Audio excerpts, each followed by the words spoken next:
It is now my great honor and real personal pleasure to introduce my friend, the very distinguished Nathan Hecht, 27th Chief Justice of the Supreme Court of Texas.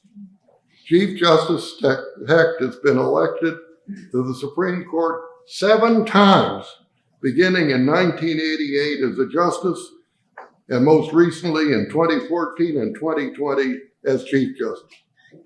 Well, Chief Justice Hecht is the longest serving member of the court in Texas history and the longest tenured judge in active service. Due to term limits, he is currently serving his last year on the bench.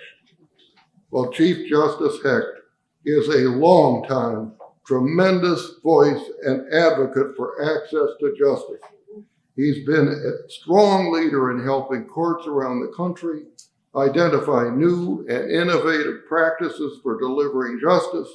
He's been a tireless, highly effective supporter of public funding for civil legal aid, both here in Texas and nationally. We at LSC could not be more grateful for his contributions to the field of access to justice and for his extraordinary leadership in helping to narrow the nation's justice gap. Please join me in welcoming the remarkable Chief Justice.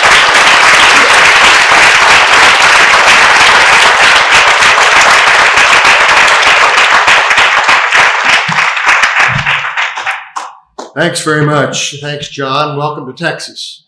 Last Tuesday evening, it was 11 at my house when I went to bed, and 36 hours later, it was 81 when I left the courthouse. So if you don't like this weather, stay around a little bit, and it'll probably change.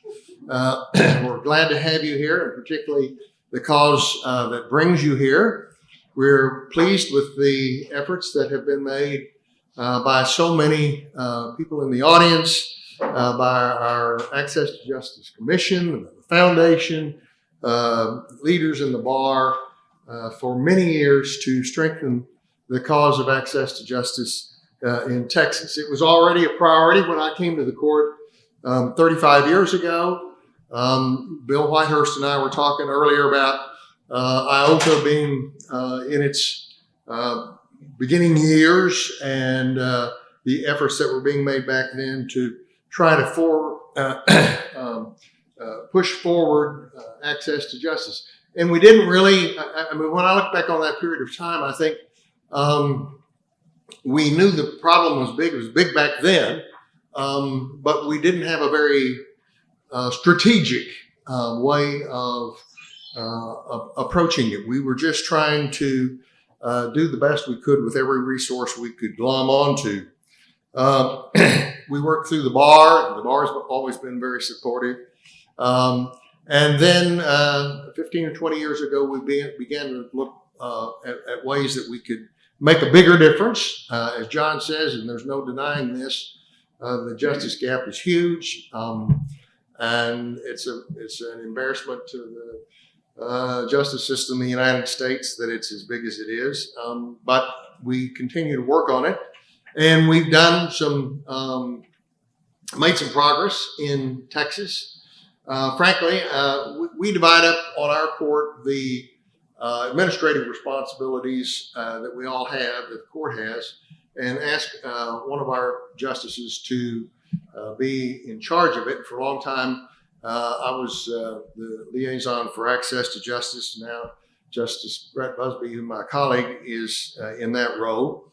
But in my experience in that position, it seemed to me that the biggest enemy of access to justice is abstraction.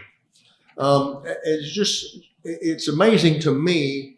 I guess it's just my own background and immersion in the issues that seems like other people ought to think the same way. But it's amazing to me how little is known about the reality of the justice gap. And it's not pretty much, it's not ideological. It's not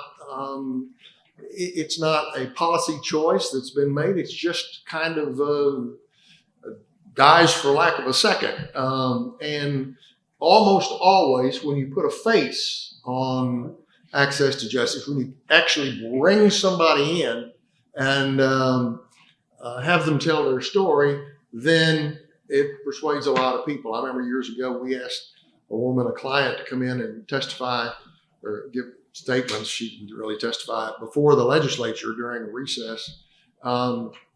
And she talked about how access to justice saved her life.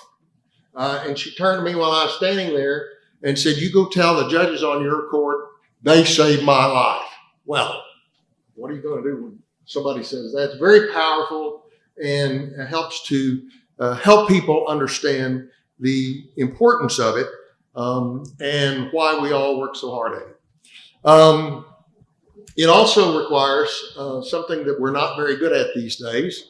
We're into fighting these days. The bigger the club, the better. And not into evangelism. If you don't like a religious word, then persuasion. We're not good at either one of them. We kind of rather fight on the issues than actually try to convince somebody of something else or be convinced. And so, as we have done that with our policymakers in Texas, we have found a very good reception. And it always helps to personalize it. I remember one trip we made to Congress trying to get support for LSC funding. And I was going around with Harry Reasoner, who was managing partner of Vincent Elkins at the time. And we were meeting with a congresswoman who was very, very, very skeptical. And she finally just blurted out, "There's a fella in my district that needs a lawyer. What are you going to do about it?" And Harry, without missing a beat, pulled his card out of his pocket and said, "Here's my card. I'll represent him, or I'll get a legal aid lawyer to represent him." And she's been a supporter ever since. That seems like a small thing, but it made a big difference to her because she was able to see through that, how important it was, not just to us as lawyers, but as advocates for legal aid. The House Appropriations Chair back in those days told me one time, he said, "You show me a used car dealer who cares about access to justice, and I'll be for it." He says, "This is a lawyer thing, and people just don't care that much." And he said, "If you really want to make a difference, you'll go out and make sure it's not just a lawyer thing." Well, comes along LSC with their leadership council, and they're out trying to take the message of the importance of the justice gap to a lot of other people who are not in the legal profession. I was in a meeting of the American Academy of Arts and Sciences years ago, and there were a bunch of doctors sitting behind me, and they were listening to a presentation by the Chief Judge of New York about the importance of access to justice. And there were 6 or 7 of them, and they were all older, probably 60s, 70s.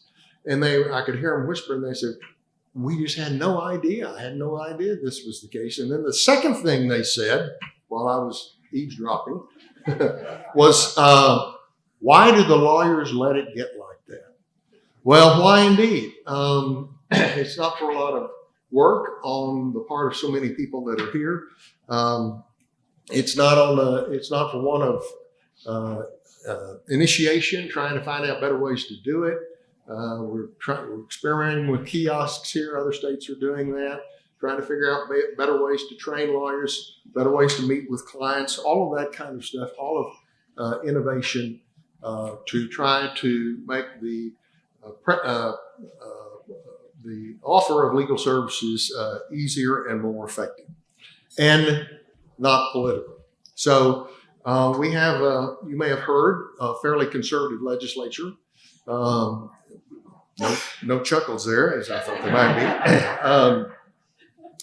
But we have been, access to justice efforts have been strongly supported by leaders in the legislature and the executive branch on both sides of the political aisle for years and years.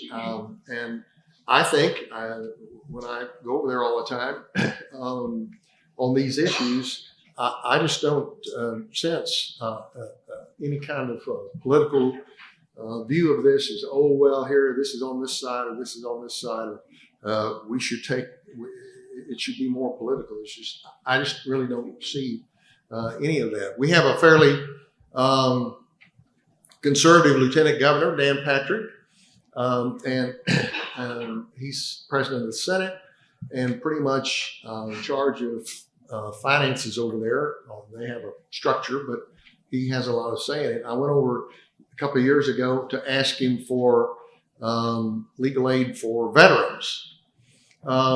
And he said, "Oh yeah, we're going to get that. We're going to get that done. Thank you. Thanks. Thank you for thinking of that. That's why you're such a great chief." I don't know about that. And then the amended budget comes out, zero in the budget. The final budget comes out, zero in the budget. I went over to talk to him. Randy knows the story, and I said, "Governor, I thought we were going to do this time." And he said, "You've been around long enough. You don't get everything the first time you ask. It's a good idea. You'll be back. We'll get it done one of these days. Don't worry." Went back to my chambers, feeling pretty low. 2 hours later, an amended budget came out, $3 million for legal aid for veterans. So I told him I would tell that story every chance I got, and add that it's better to be lieutenant governor than chief justice, but everybody probably knows that. And then a couple of sessions ago, Governor Abbott said, "Well, $3 million is not nearly enough. We should double that." So it's very nice to have, in the environment that we do a lot of other work in, it's kind of mainstay support for the efforts that we have been making and have them be perceived that way. Now, it's not enough. So shamefully, it's not enough. And so it's kind of hard to brag about something that still falls so short. But I do think the efforts, we have to keep making the efforts and make the progress that we can. And I know you all think that as well. It's a righteous cause. It's humanitarian, of course, but it's very patriotic too. And it's very ennobling because it protects one of the deepest values of our society, which is justice. I was at the 40th anniversary, and I thought it was great. And I wasn't thinking as I was sitting there, I wonder what the 50th anniversary will be like. And if I had been, I'd missed my guess because I wouldn't have anticipated COVID or so many of the things that have happened in the meantime. But through all of those efforts, the work to enhance and build access to justice have continued. I'm so glad that you're a part of it. It's an honor for me to be here. Welcome to Texas.